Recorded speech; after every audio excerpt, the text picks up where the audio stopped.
This is the E-Image MFC700 monopod. So just to see what comes included, there's a carry bag.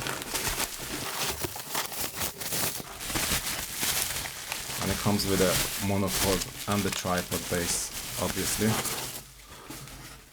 And the package I bought also comes with a video head. I'm gonna dismantle the video head because this is an optional package deal that you can get. So essentially it's the monopod itself and the tripod base.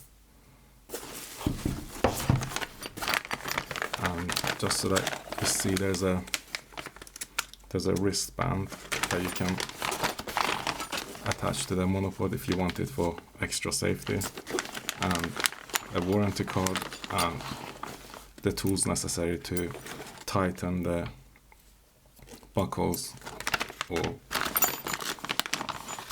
the screws, and rubber feet as well.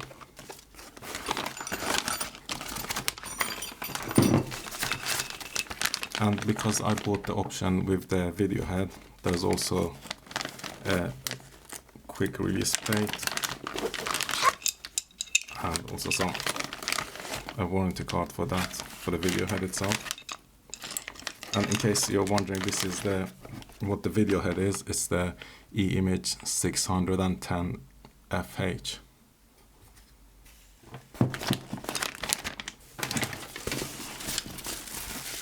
And again, because I got the video head, it also comes with this pan bar, which is the GB1, if I remember correctly. So this is the bag. It has a bit of padding, and there's a pocket on the inside, a zip pocket.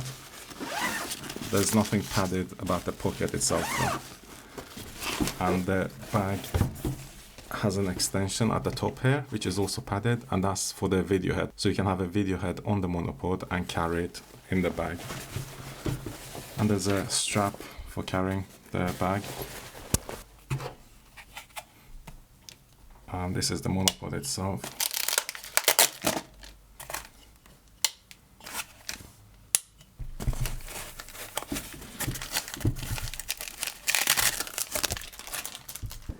This is the E-Image MFC700 monopod. It weighs 1.4 kg in total, including the monopod and the tripod base. The minimum folding height with the tripod base attached is 71.5 centimeters, and with a regular rubber foot attached, it is 58.5 centimeters. The maximum height of the MFC700 with the tripod base attached is 1.87 meters, and when using a rubber foot instead of the tripod feet, it's 1.73 meters. The tripod base makes up 15.5 centimeters of the total working height of the monopod, and in the folded configuration, it makes up 14.5 centimeters of the folded height. The working height of the tripod base cannot be adjusted, so the legs can be expanded to a single position and will be locked in the widest position for maximum stability. The tripod base feet cannot move in either up or down direction once they are locked in place. The feet can be unlocked using the metal buttons on the side of each foot in order to collapse them back up.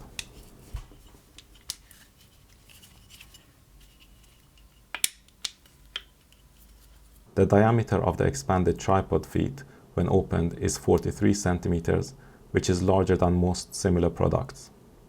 The tripod base ball head allows the monopod to tilt in any direction. I think the tilt is limited to around 30 degrees, but I didn't measure it, so it could be slightly more or less. The tripod base tilt angle cannot be restricted. I don't have a need for such a functionality, but it is worth mentioning that some monopod bases, such as the Leofoto VD02, have such a feature if you need that. The ball head has some drag on it, which can be useful for video work if a fluid head is not being used. The drag tension of the ball head on the tripod base cannot be adjusted, so the drag is fixed at a loose and smooth level, but it cannot be changed or be made completely loose like a photography ball head. Pressing down the lever on the tripod base locks the ball head in the vertical position, and pressing it again releases the lock, which allows the monopod to move freely in any direction. This feature is the only reason that I bought this monopod kit. I have used other video monopods such as the iFootage Cobra 2 and the Leofoto MP326C with the VD02 tripod feet. And with those tripod feet, it is not possible to unlock or lock the monopod into a vertical position using a single action press with my foot, as they require tightening of a knob, which can only be done using my hand, which is not practical while operating the camera. Using the locking mechanism, it is not possible to lock the tripod base ball head at an angle, which is good in my opinion, because it ensures that monopod is always in a vertical position when locked. Based on the way that I use the monopod when shooting videos, this is how I want the monopod to function. The tripod base has a lot of sharp edges, so particularly this bit here, these are actually really sharp. So if you put it in a bag, it would probably actually tear the inside of any bag, including its own carrier bag that they've provided. And all the metals on these sides, they're quite sharp and unpleasant to touch. Whereas if you look at other tripod bases like the iFootage Cobra one or the Leofoto one, all these sides are actually quite rounded, so they're not as sharp as this one. I don't think it's a huge problem, but still good to know that they could damage other equipment that's in the same bag with them. It has a maximum load capacity of 20 kilograms, and it is made from 12 layers of carbon fiber, which is more layers than other similar products. The additional layers of carbon fiber make this monopod stronger, but also heavier in comparison to other monopods of similar size. This is a 4-section monopod, and the tube diameter for the sections are 32 mm, 28 mm, 24 mm, and 20 mm. So the largest section has a diameter of 3.2 centimeters, and the thinnest section has a diameter of 2 centimeters. The top mounting plate has a diameter of 5.5 centimeters or 55 millimeters. The screw mount is a solid 3/8 inch 16 piece that can be flipped around in order to use the 1/4 inch 20 side. The necessary tools to do this are included in the box. It comes with a wrist strap for extra security, but it can also be taken off. I never use the strap on monopods and find that they get in the way, so I tend to remove them. It comes with a padded carry bag that has an unpadded zipped pocket inside, and the bag has a shoulder strap for carrying. The carry bag has enough space for the monopod with a fluid head attached.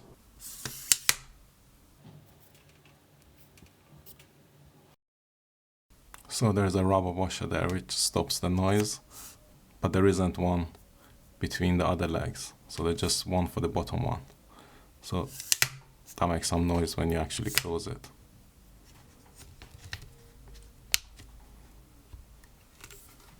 The monopod has flip locks as opposed to twist locks. The advantages of flip locks are that just by looking at the locks, it is obvious whether each section is locked or not.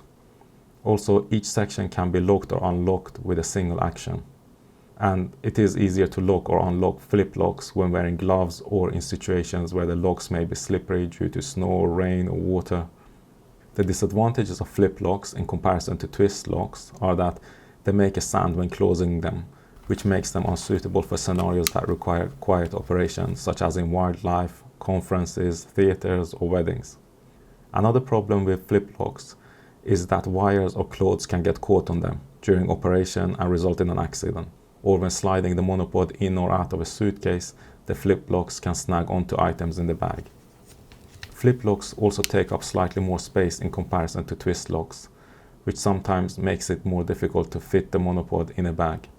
Some people claim that when closing flip locks, it is also possible to snap them on your fingers, which can hurt, although I've never experienced this. Flip locks may require tightening if they become loose, which typically requires tool to tighten.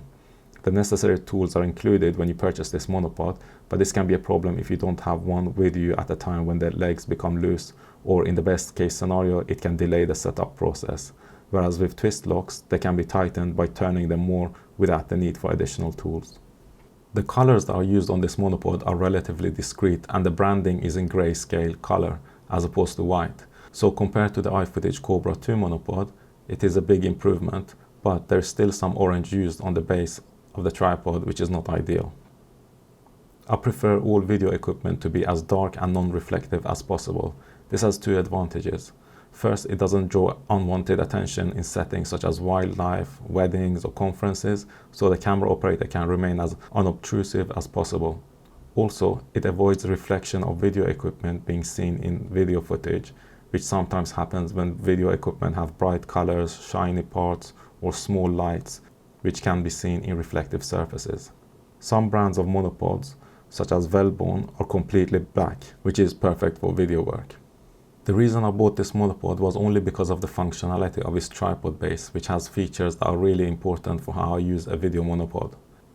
It allows the monopod to be locked in a vertical position. This is important to me as it lets me free up my hands to do something else, such as taking extra batteries or memory cards out of my bag or adjusting lighting or audio equipment, while knowing that the monopod is in a vertical position and the video continues to be recorded without any interruption or camera shake.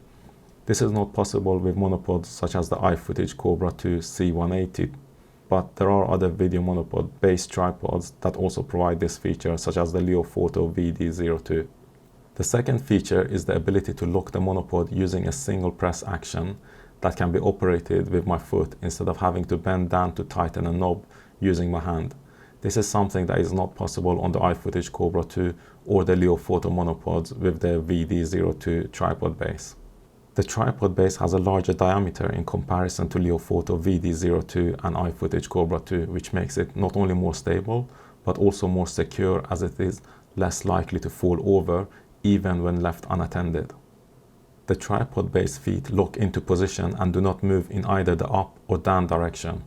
This was a major problem for me on the iFootage Cobra 2 C180, as that tripod base only locks the feet in a single direction. So even when I locked the ball head and placed my foot on one of the tripod feet, slight movements of the monopod would cause one of the tripod feet to move. Thereby, one of the tripod feet would be at a slightly different angle to the other feet, which meant the monopod would come to a rest at a tilted angle. It is worth mentioning that Leofoto VD02 doesn't have this problem, as the feet on that tripod base also lock in both directions, just like the E-Image MFC700. I think the majority of the problems that I have encountered with other monopods are only applicable to videography as opposed to photography. Also, I expect the video monopod to function almost as good as a tripod. In my opinion, this is the best monopod for video work. It does have two disadvantages. One of them is that the colors could be darker with less bright logos, and also instead of orange on the tripod base, they could have used the color black. The second disadvantage is that the tripod base has quite a lot of sharp edges, so it's not rounded and smooth. And aside from those two disadvantages, there are a few things that people should be aware of on how to use this tripod base and to see whether it meets the requirement. So one of those points is that the ball head on the tripod base doesn't come completely loose, so you won't be able to do a whip pan with it. So if you're using a video head, that's fine because you can adjust your video head, but if you're relying on the monopod to do whip pans, then it won't be as loose as a photography ball head.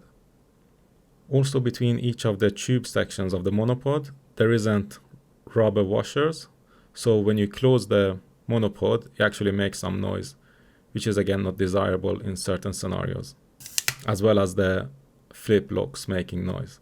And the other thing is that the tripod base for this monopod is really big, which is good for stability, obviously, but it takes up more space as well. So it's just good to be aware of that in case you have a confined space where you're working and 43 centimeters diameter of the tripod base might be too large. Having said that, I still think this is the best monopod available right now. And that's mainly because of the tripod base and the flexibility that it gives you in terms of operating the camera while locking or unlocking it. Initially, I only wanted to buy the baby tripod base to use with monopods that are already owned. However, the tripod base was not available for sale on its own, so I had to buy the monopod with the tripod feet together just to get the baby tripod base. Then I saw a package deal which also included the E-Image 610 FH video fluid head, and this package deal only cost 2.5% more than the monopod on its own, so I bought that instead.